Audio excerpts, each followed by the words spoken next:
하나님 말씀 에스라 9장 1절에서 6절까지의 말씀을 교독하도록 하겠습니다.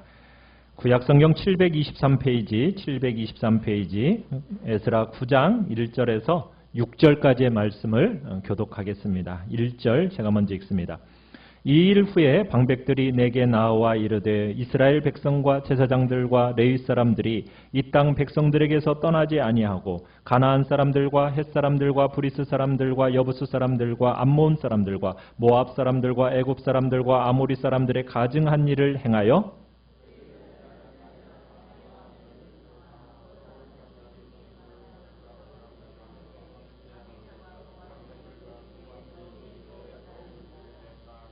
내가 이 일을 듣고 속옷과 겉옷을 찢고 머리털과 수염을 뜯으며 기가 막혀 앉으니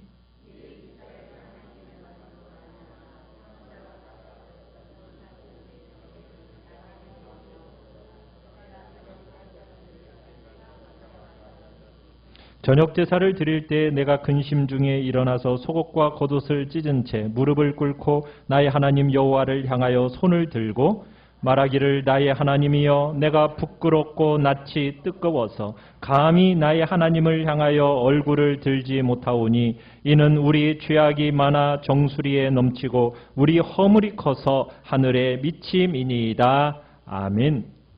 오늘 말씀의 제목은 에스라의 개역, 죄로 인한 부끄러움이라는 제목으로 말씀을 나눕니다. 에스라가 바벨론에서부터 지금 예루살렘으로 올라온 이유가 무엇입니까? 성전 안에 지금 말씀이 통치하는 하나님의 사람들을 길러내는 일, 사람들을 길러내는 일을 위하여 지금 부름받은 사람이 바로 에스라입니다. 그러니까 지어진 성전 안에 모이게 된 사람들을 하나님의 말씀에 순종하는 하나님의 신실한 일꾼으로 길러내는 것이 에스라가 해야 할 중요한 역할이라는 거죠. 우리가 이제 9장과 10장, 에스라의 이 9장과 10장은 어떻게 보면 에스라서에 있어서 에스라 전체의 핵심장이라고 우리가 볼 수 있습니다. 어떻게 사람이 길러지고 길러진 사람들을 통한 부흥이 어떤 방식으로 오는가, 이것을 우리가 9장과 10장을 통해서 보게 될 겁니다. 진실된 변화와 부흥이라는 것이 어떤 방식으로 오는가, 그것을 우리가 9장과 10장이 우리에게 잘 보여주고 있거든요. 자, 에스라가 돌아왔을 때 여러분 그가 섬겨야 할 사람들의 상황이 어떤 상황이었는가, 그것을 오늘 본문에서 이야기하고 있습니다. 자, 9장 1절에 보시면은 이렇게 시작을 하고 있죠. 이 일 후에 라고 이렇게 시작을 하고 있습니다. 여러분 이 일 후에라는 말은 에스라가 올라온 후에라는 의미입니다. 그러니까 에스라가 예루살렘에 도착한 후 아마 약 넉 달 정도가 흘렀을 것으로 지금 우리가 추정을 하는데요. 자, 에스라가 돌아온 그 땅에 지금 어떤 일이 일어났었습니까? 이스라엘 사람들이 오늘 1절 2절에 보시면은 어떤 일이 지금 벌어지고 있어요? 이방 사람들과 결혼하는 일들이 지금 벌어지고 있습니다. 우리 9장 1절, 2절 우리 다시 한번 읽어볼까요? 자, 같이 한 목소리로 1절, 2절을 한번 읽어봅시다. 시작.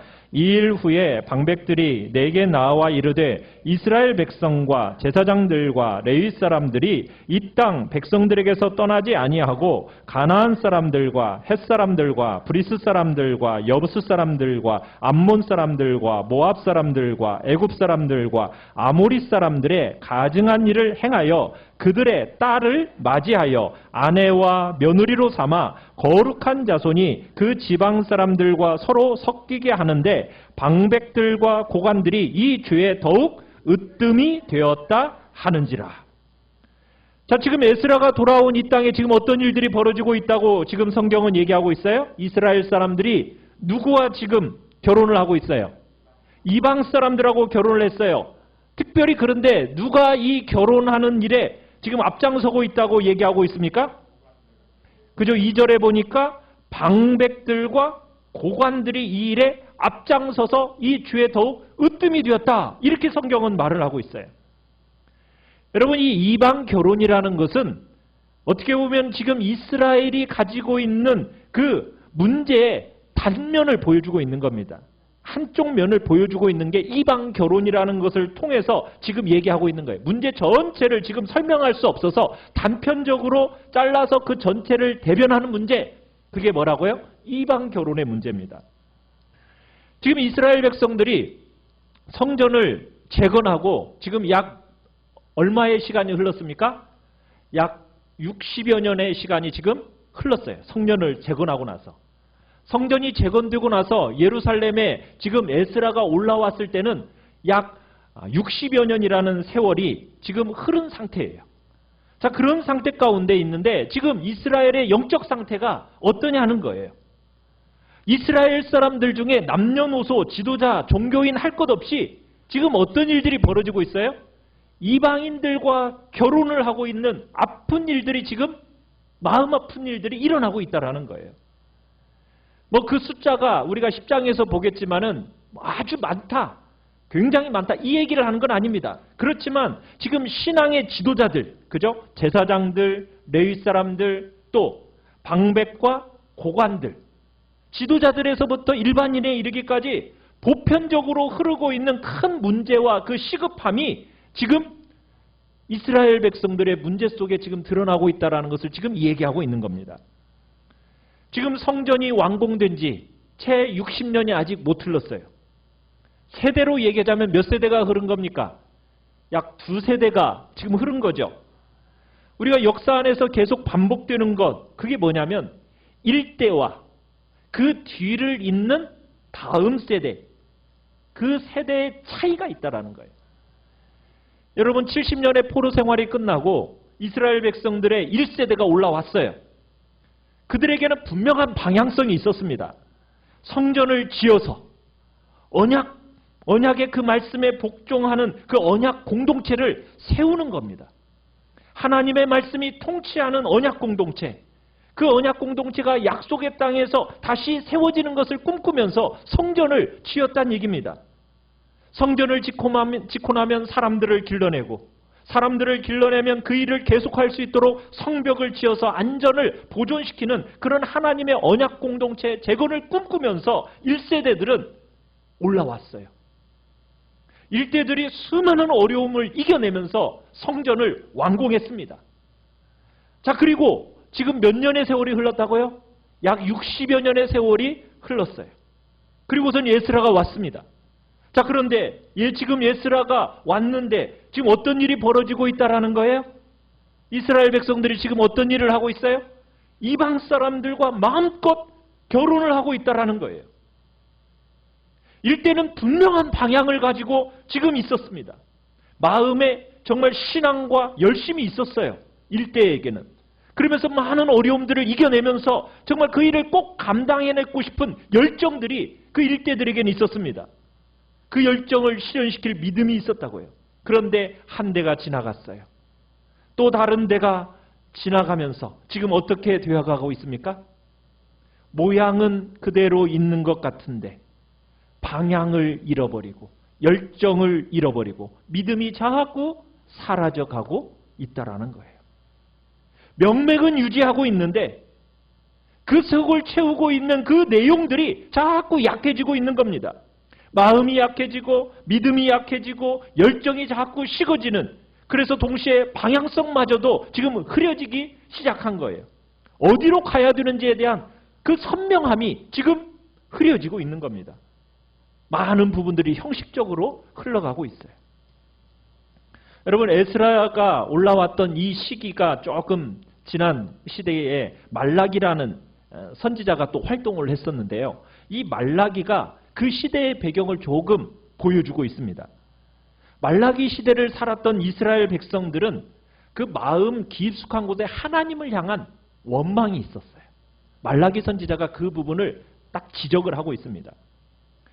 이 이스라엘 백성들은 어떤 기대를 내고 있었겠어요? 성전을 딱 지어놓으면은, 성전을 지어놨으니 이제는 뭐가 올 거라고 기대했겠어요? 야, 그래, 하나님이 복을 쏟아 부어주시겠지. 그러면서 새 시대가 올 거라는 그런 기대 속에서 있었는데 금방 그렇게 새 시대가 와요, 안 와요? 안 와요. 그러니까 무슨 생각을 했느냐면, 과연 하나님이 우리를 사랑하시는 걸까? 하나님이 우리에게 더 이상 관심이 없는 거 아니야? 하는 어떤 섭섭한 마음이 그 밑바닥 속에 딱 깔려 있는 겁니다. 그러면서 신앙생활을 하고 있는 거예요. 그러니 신앙에 열심히 있겠어요? 없겠어요? 없죠. 간절함이 있어요? 없어요? 간절함도 없어요. 그래서 말라기 선지자가 이스라엘 백성들의 그 신앙이 형식적으로 되어갔다라는 그 중요한 표시가 어떻게 나타나는지를 딱 지적하는데 뭐라고 지적을 하느냐면 너희가 하나님 앞에 드리는 제물, 그 예물을 보라는 거예요. 제사를 드리는데 어떤 제물을 드렸다고 얘기하고 있습니까? 눈먼 것들이고 다리 저는 것을 하나님 앞에 드렸다라는 거예요. 그러니 하나님의 마음이 얼마나 아픈지 말라기를 통해서 묻는 거예요. 네가 지금 드리고 있는 그 제물 한번 총독에게 드려보라는 거예요. 그럼 총독이 그거 받겠느냐는 거예요. 그런 제물을 통해서 그 정도로 지금 신앙이 형식화되어져 갔다라는 거 지금 말라기를 통해서 얘기해 줬어요. 믿음의 열정이 사라지고 분명한 방향의식이 점점 약해져 가고 있고 신앙생활은 하고 있다고는 하지만 그들의 삶의 중요한 관심이 그저 돈 벌고 먹고 사는데 자식 기르는데 거기에 삶의 모든 중심의 자리가 다 차지하고 있더라는 거예요. 신앙이라는 것은 그냥 시간이 가능하면 드려지는 그런 제사와 예배 정도로 전락하고 말았다라는 거예요. 사랑하는 성도 여러분, 기독교는요, 세상 종교와는 다릅니다. 기독교는 그저 내 삶의 어떤 한 부분으로서 여러분 종교 생활로 딱 자리 잡으면 기독교는 그때부터 타락하기 시작하는 거예요. 기독교는 우리의 삶의 전 영역의 기초가 되어야 합니다. 그냥 가정생활, 자식 키우는 거, 돈 버는 거, 그리고는 그 중에 하나로 종교생활. 여러분 이렇게 신앙생활이 들어가면요, 그건 기독교가 아닙니다. 기독교는 우리 기독교의 신앙이라는 것은 삶의 모든 것이 그 신앙의 기초 위에 세워져야 되는 겁니다. 그게 성경이 가르치는 기독교예요. 성경이 가르치는 기독교라는 것은 그냥 기독교로서 그냥 예배당에 와서 예배 한번 드리고 그 시간만 종교적인 영역을 감당해내는 것, 그게 아니라는 거예요. 여러분의 가정에서, 여러분의 삶의 자리에서, 일터에서 모든 삶의 부분에 말씀에 복종하고 말씀을 따라 빚어지는 것, 그게 바로 우리가 섬기는 하나님이요, 그게 바른 기독교의 신앙이라는 겁니다. 그래서 우리 기독교의 신앙은 그냥 삶의 자리, 어떤 한 부분만 차지할 수 있는 게 아니라는 거예요. 삶의 전부가 기독교라는 그 신앙의 토대 위에 세워져야 그게 바로 성경이 가르치는 기독교입니다. 세상 종교와는 달라요. 그냥 어떤 샤머니즘을 믿듯이 여러분 한 종교를 믿는 거 그게 아닙니다. 여러분의 삶의 인격과 삶의 전부와 여러분의 인격의 송두리째를 살아계신 하나님 앞에 다 거는 거예요. 그렇게 믿는 종교가 뭐라고요? 기독교입니다. 요즘 시대는 치열한 경쟁 사회를 살아가다 보니까 사람들이 살아남기 위해서는 남들보다 더 노력해야 된다고 생각을 하고 그렇게 시간을 써도 막 모자란다고 생각을 하니까 여러분 주일날 교회에 오는 것도 버거워해요. 교회에 와서 봉사하는 것, 다른 사람을 섬기는 것, 그런 거 시간 내려고 하니까 그 시간조차 어떻게 생각돼요? 아깝게 느껴지는 거예요. 왜? 그렇게 했다가는 세상 경쟁 속에서 도태될 것 같으니까 막 그러니까는 자녀들 시험 기간 되면 어떻게 해요? 학원 보내는 거죠. 가서 공부해라고. 교회 와서 예배 드리고 봉사하면은 그 시간이 아깝게 느껴지는 거예요. 여러분 이것이 오늘날 한국교회에 많이 저변에 깔려져 있는 우리 모습이에요. 신앙이라는 것이 우선순위에서 한쪽 귀퉁이로 내몰려 버리는 거예요. 삶의 전부라고 생각하지를 못하는 거예요. 그냥 삶의 한 부분처럼만 제한받고 살아가는 거예요.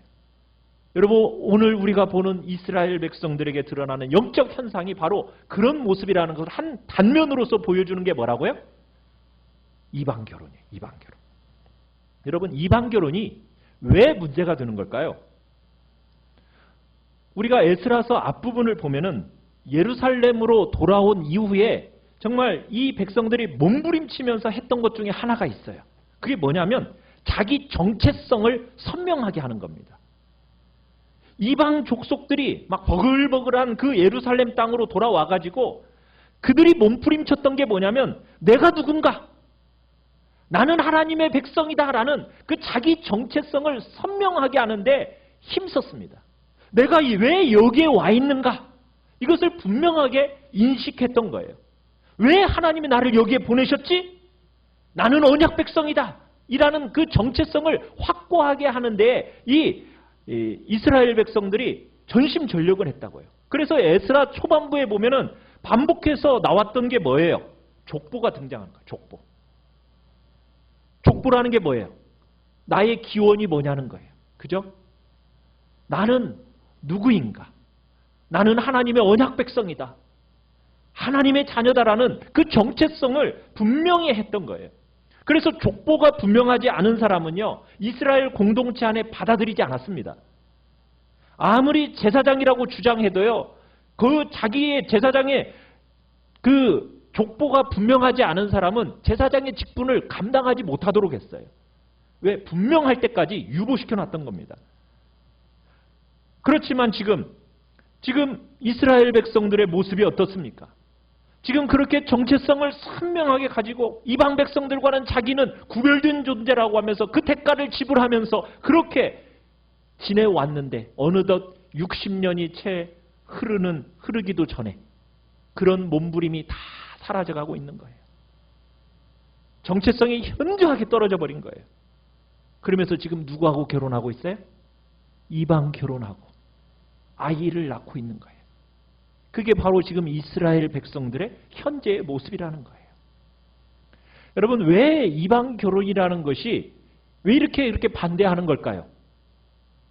뭐 유대인들이 다른 민족과 결혼하는 것, 국제결혼, 이거 꼭 반대해서일까요? 그건 아닙니다. 인종차별의 문제가 아니에요. 혈통이 유대인의 혈통인가 이방인의 혈통인가? 여러분, 이 혈통에 대한 이야기가 아니에요. 무엇에 대한 이야기입니까?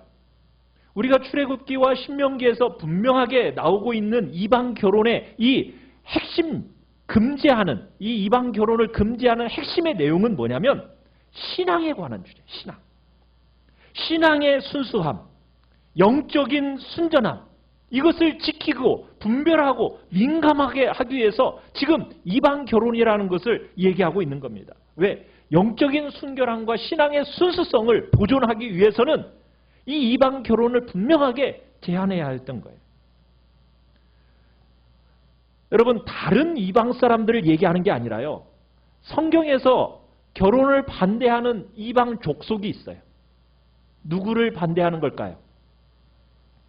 가나안 족속들입니다. 가나안 족속들. 가나안 땅 주변의 사람들과의 결혼을 금지하고 있는 거예요. 왜? 하나님께서 이스라엘 백성들에게 가나안 땅을 주시기 이전에 이스라엘 그 백성들로 하여금 그 가나안의 사람들을 어떻게 하라고 그러죠? 진멸하라고 그래요. 진멸하라고. 왜 진멸하라고 하십니까? 하나님이 보시기에 그 땅에 이 사람들의 죄악이 너무 관영한 거예요. 출애굽을 할 때 하나님이 가나안 땅을 주시는 목적이 뭐냐면 죄 없는 사람들을 몰아내는 게 아닙니다. 죄로 관영한 가나안 사람들을 다 제하시고 그 땅을 약속으로 주신 거예요. 그래서 하나님이 아브라함 시대 때 뭐라고 말씀하냐면 가나안 땅을 주신다고 얘기하시는데 400년 후에 주신다고 그래요. 근데 왜 400년 후라고 얘기하냐면 아직 죄악이 관영하지 않았기 때문이라고 얘기하거든요. 그러니까 지금 가나안 사람들과 이 가나안 사람들을 제하신 이유는 뭐예요? 그들의 죄악이 뭐하기 때문에? 관영하기 때문에. 그래서 그 사람들을 진멸하고 그 땅을 약속으로 주시는 것이 구약의 배경이에요. 그러면서 하나님께서 거듭거듭 말씀하시는 게 뭐냐? 우리 출애굽기 34장 우리 12절, 15절, 16절 우리 같이 한번 읽어봅시다. 자, 읽어봅니다. 시작. 너는 스스로 삼가 내가 들어가는 땅에 주민과 언약을 세우지 말라. 그것이 너희에게 올무가 될까 하노라. 그 다음에 계속.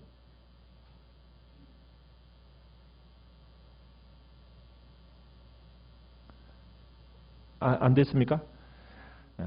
너는 삼가 그 땅의 주민과 언약을 세우지 말지니 이는 그들이 모든 신을 음란하게 섬기며 그들의 신들에게 제물을 드리고 너를 청하면 내가 그 제물을 먹을까 함이며 또 내가 그들의 딸들을 내 아들들의 아내로 삼음으로 그들의 딸들이 그들의 신들을 음란하게 섬기며 내 아들에게 그들의 신들을 음란하게 섬길까 함이니라. 또 신명기 7장에서 또 이렇게 얘기합니다. 또 그들과 혼인하지 말지니 내 딸을 그들의 아들에게 주지 말 것이요 그들의 딸도 내 며느리로 삼지 말 것은 그가 내 아들을 유혹하여 그가 여호와를 떠나고 다른 신들을 섬기게 하므로 여호와께서 너희에게 진노하사 갑자기 너희를 멸하실 것임이니라. 지금 출애굽기와 신명기에서 어떻게 보면 지금 에스라 시대로부터 굉장히 오래전의 말씀이잖아요. 에스라 시대보다도 훨씬 전에 뭐라고 말씀을 하셨어요? 가나안 민족들과는 뭐 하면 안 된다? 결혼하면 안 된다. 이렇게 말씀을 하셨어요. 왜 그렇다고 얘기했어요? 너희들을 꼬여가지고 신앙을 버리게 하고 처음에는 문제 없는 것 같지만 결국은 신앙적으로 타협하게 만들어서 여호와 하나님께 등 돌리게 만들고 마침내는 이방신을 섬겨서 우상 숭배하다가 너희들이 결국 멸망할까 두렵기 때문이다. 그러니 절대로 이방 족속들과 결혼해서는 안 된다. 이게 지금 성경의 명령의 핵심이에요. 그게 핵심이에요. 자, 오늘 본문 11절, 9장 11절, 12절 우리 같이 한번 읽어봅시다. 11절, 12절. 11절, 12절입니다. 시작. 전에 주께서 주의 종 선지자들에게 명령하여 이르시되 너희가 가서 얻으려 하는 땅은 더러운 땅이니 이는 이방 백성들이 더럽고 가증한 일을 행하여 이 끝에서 저 끝까지 그 더러움으로 채웠음이라. 그런즉 너희 여자들을 그들의 아들들에게 주지 말고 그들의 딸들을 너희 아들들을 위하여 데려오지 말며 그들을 위하여 평화와 행복을 영원히 구하지 말라. 그리하면 너희가 왕성하여 그 땅의 아름다운 것을 먹으며 그 땅을 자손에게 물려주어 영원한 유산으로 물려주게 되리라 하셨나이다.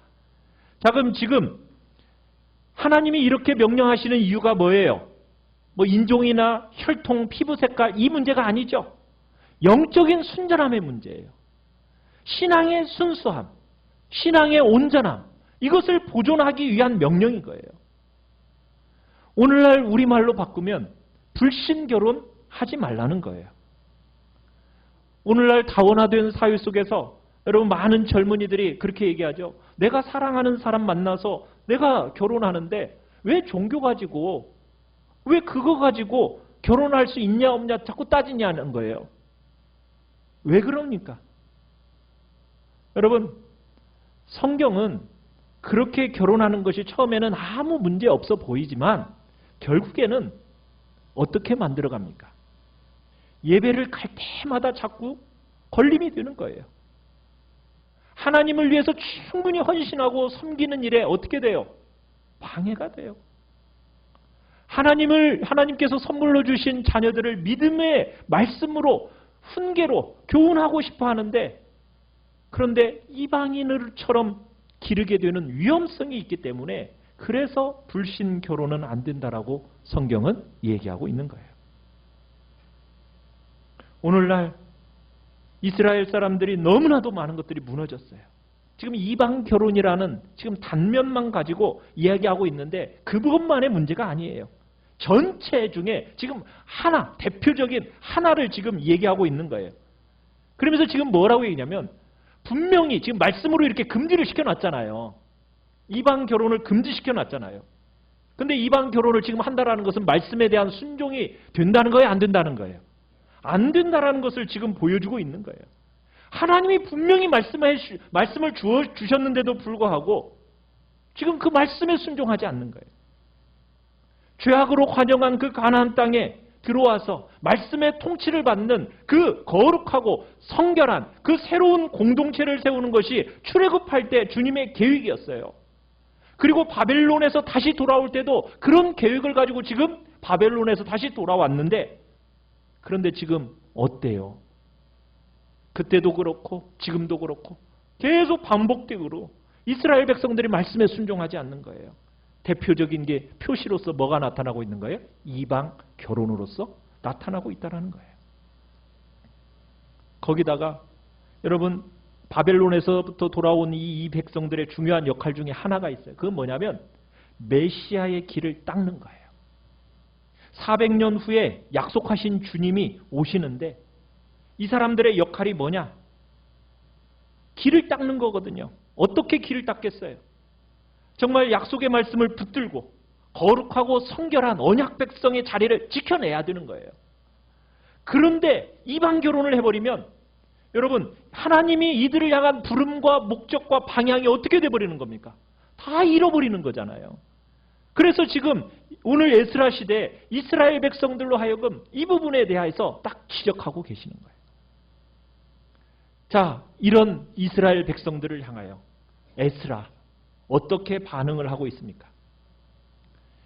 역사를 보면 완전한 때는 없었어요. 언제나 여러분 인생들의 모임에는 항상 일정한 문제가 발생을 합니다. 문제가 완전히 없는 순간은 없는 거예요. 그런데 중요한 건 뭐냐면 변화를 모색하고, 여러분 변화가 일어날 때마다 어떤 방식으로 해서 변화가 왔는가, 이게 이제 오늘 우리가 봐야 할 에스라를 보면서 배워야 할 아주 중요한 교훈 중에 하나예요. 자, 에스라는 이스라엘의 이러한 상태를 보고서는 어떻게 반응을 보이고 있습니까? 자, 변화가 필요한 이 현실을 바라보면서 에스라가 어떤 반응을 보이고 있나? 그 에스라의 반응을 보면서 나는 어떤 반응을 보이고 있는가? 우리가 한번 보기를 원해요. 자, 3절, 9장 3절 한번 같이 한번 읽어봅시다. 시작. 내가 이 일을 듣고 속옷과 겉옷을 찢고 머리털과 수염을 뜯으며 기가 막혀 앉으니. 자, 5절도 읽어봅시다. 시작. 저녁 제사를 드릴 때 내가 근심 중에 일어나서 속옷과 겉옷을 찢은 채 무릎을 꿇고 나의 하나님 여호와를 향하여 손을 들고. 자, 에스라가 지금 이스라엘의 이 형편을 보고 지금 뭘 하고 있어요? 속옷과 겉옷을 찢었다. 보통 이스라엘 백성들이 큰 슬픔을 당할 때 주로 보이는 반응 두 가지가 있는데, 첫 번째는 뭐냐면 겉옷을 찢는 겁니다. 그런데 오늘 이 에스라는 겉옷만 찢지 않고 뭐까지 찢었어요? 속옷까지 찢었어요. 뭘 얘기하고 있는 거예요? 얼마나 슬프고 얼마나 고통스럽게 여기는지 지금 에스라가 그 모습을 보면서 너무 고통스러워하는 것을 지금 보여주는 대목이에요. 속옷까지 찢었다라는 것을. 두 번째, 슬픔을 만날 때 또 하는 표현이 뭡니까? 머리털을 뜯고 수염을 뜯는다. 머리털과 수염을 뜯었다는 거예요. 얼마나 슬픔과 고통이 큰지를 느끼면서 머리털을 뜯고 수염을 뜯어냈다. 그러면서 하나님 앞에 고백을 합니다. 6절 같이 한번 읽어보겠습니다. 시작.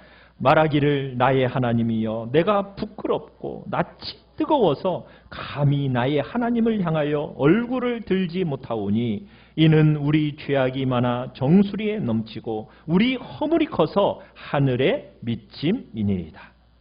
여러분, 지금 에스라의 이 일에 대한 반응을 어떻게 요약할 수 있느냐? 부끄럽고 슬퍼합니다. 수치와 부끄러움, 슬픔과 애통.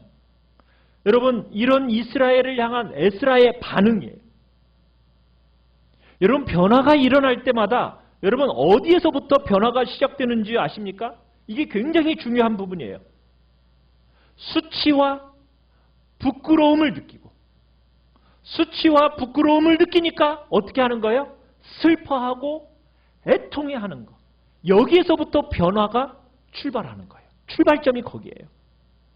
여러분과 저에게 간절히 요구되는 핵심 중에 하나가 바로 이겁니다. 여러분 이스라엘이 망하기 전에 포로로 잡혀가기 이전에 70년의 그 포로 생활을 하기 전에 그 시대를 섬겼던 선지자 이사야와 에레미야, 그 에레미야의 제일 큰 아픔의 주제가 뭔지 아십니까? 이사야와 에레미야가 망해가는 그 나라를 보면서 탄식하고 정말 아파했던 핵심은 뭐냐면 부끄러움과 수치를 모른다는 거였어요. 여러분 죄라는 것이 우리의 삶에 가져오는 가장 큰 불행이 뭔지 아세요? 수치와 부끄러움을 모르는 겁니다. 왜? 죄라는 것이 우리의 양심을 무디게 만들어요. 그래서 수치스럽고 부끄러운 것은 그 부끄러워할 순간에 수치스럽게 여기거나 부끄럽게 여기질 않는 거예요. 이런 표현이 있죠. 화인 맞은 양심이라고.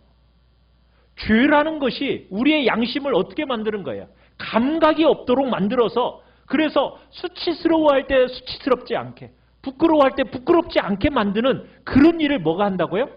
죄가 한다라는 거예요. 양심이 제대로 작동하지 않는 거예요. 그게 그 시대의 아픔의 핵심이었어요. 그래서 이사야가 48장 4절에 이런 표현을 쓰고 있어요. 우리 같이 한번 읽어볼까요?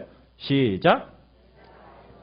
너는 완고하며 내 목은 쇠의 힘줄이요 내 이마는 노시라. 이스라엘 백성을 보면서 이사야가 탄식하면서 뭐라고 말을 하고 있어요? 내 목의 힘줄이 뭐라고요? 쇠로 만든 줄이라는 거예요. 여러분 그래서 어땠다는 거예요? 쇠로 만든 목게 이렇게 목줄이 쇠로 만들었다고 생각을 해보세요. 그럼 이게 굽어져요? 안 굽어져요? 안 굽어지죠. 부끄러워할 줄을 모르는 거예요. 고개를 숙일 줄을 모르는 거예요. 쇠로 만들 힘줄이다 보니까 숙여지지가 않는 거예요. 이마는 뭐가 됐대요? 놋으로 만들었다는 게 뭐예요? 얼굴이 붉어져요? 안 붉어져요? 붉어지지가 않아요. 전혀 붉어지지 않는 놋이라는 거예요. 시퍼런 얼굴 그대로 얼굴 색깔 하나 안 바뀌고 그대로 있는 게 지금 누구의 상태라고요? 이스라엘의 마지막을 섬겼던 이사야와 에레미야가 탄식하고 있는 그 이스라엘 백성들의 모습이라는 거예요. 에레미야도 그렇게 말을 했어요. 그들이 가증한 일을 행할 때 부끄러워 아니하였느니라. 조금도 부끄러워하지 않고 얼굴도 붉어지지 않았다. 사랑하는 성도 여러분, 오늘날 우리 이 땅 한국 사회와 한국 교회에 변화가 필요하다고 우리 다 알고 계시죠? 여러분 그 변화는 어디에서부터 출발하는 것일까요? 얼굴이 부끄러워서 붉어지는 일에서부터 시작되는 거예요. 얼굴이 부끄러워서 붉어질 뿐만 아니라 가슴 중심에 슬픔과 애통함이 묻어나는 그 자리에서부터 진실된 변화가 시작된다는 거예요. 오늘날 우리 한국교회가 잃어가는 많은 것 중에서 여러분 가장 결정적인 게 뭔지 아세요? 눈물을 다 잃어버렸다는 거예요. 눈물. 여기 계신 어르신분들 다 알잖아요. 우리 교회가 50년의 역사를 가지고 있으니까 여러분 40년 전, 30년 전 여러분 그때 예배당에 가보면 옛날 예배당이 뭐 하는 곳이라고 그랬죠? 맨날 우는 곳이라고 그랬어요. 우는 곳. 그죠? 기억나세요? 저도 어렸을 때 교회 가면은 우는 곳이라는 얘기를 들었어요. 뭐가 그렇게 죄가 많아서 우는지 몰라. 근데 요즘 한국교회가 곳곳에 많이 세워졌잖아요. 그죠? 강산 여기저기에 얼마나 시대가 많아요. 그런데 교회에 우는 모습을 볼 수 있어요? 없어요? 없어졌어요. 눈물을 흘리는 일이 사라져버렸어요. 옛날에는 교회 가면 눈물이 그럭그럭 했던 사람들이 곳곳에 있었는데 뭐 온갖 이유로 왔죠. 힘들기도 하고 아프기도 하고 여러 다양한 이유로 교회에 와서 눈물을 흘렸던 곳이 바로 교회였어요. 그런데 기적 같은 복을 하나님이 다 주시고 많은 은혜를 우리가 받았는데 강상 구석구석에 교회는 그렇게 많이 세워졌는데 눈물 흘리고 가슴 찢어내는 사람 찾아보기가 쉬워요? 어려워요? 어려워졌어요. 그죠? 부끄러워서 낯을 들지 못하고 부끄러워서 고개를 숙이고 얼굴이 붉어지는 사람들, 보기가 너무너무 어려워진 시대가 바로 오늘 우리 한국 땅이요 교회가 되었다고 이야기하고 있는 거예요.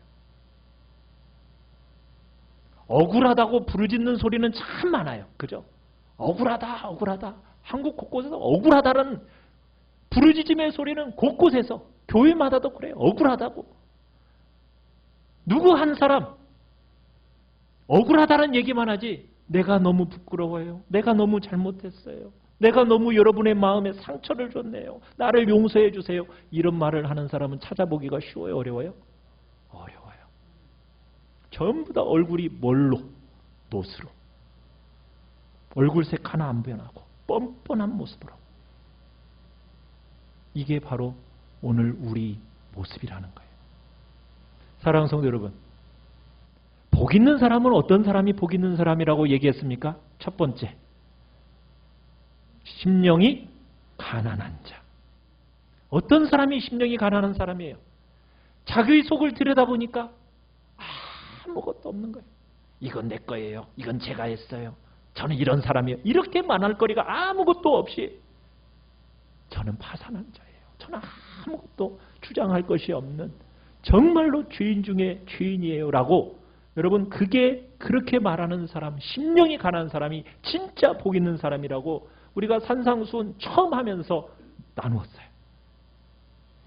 심령의 가난이 정말 진실하고 사실적인 것, 정말 애통하고 눈물이 흘리고 정말 가슴 찢으면서 부르짖고 애통해하는, 눈물 흘릴 줄 아는 사람이 복이 있다. 우리 그렇게 얘기했어요. 그런데 우리는 지금 성경이 가르치는 의미에서 이 복을 자꾸 잃어가고 있어요. 얼굴이 붉어지지 않아요. 우리 중심에서부터 그 수치와 부끄러움을 느끼는 것이 무엇인지를 잃어가고 있어요.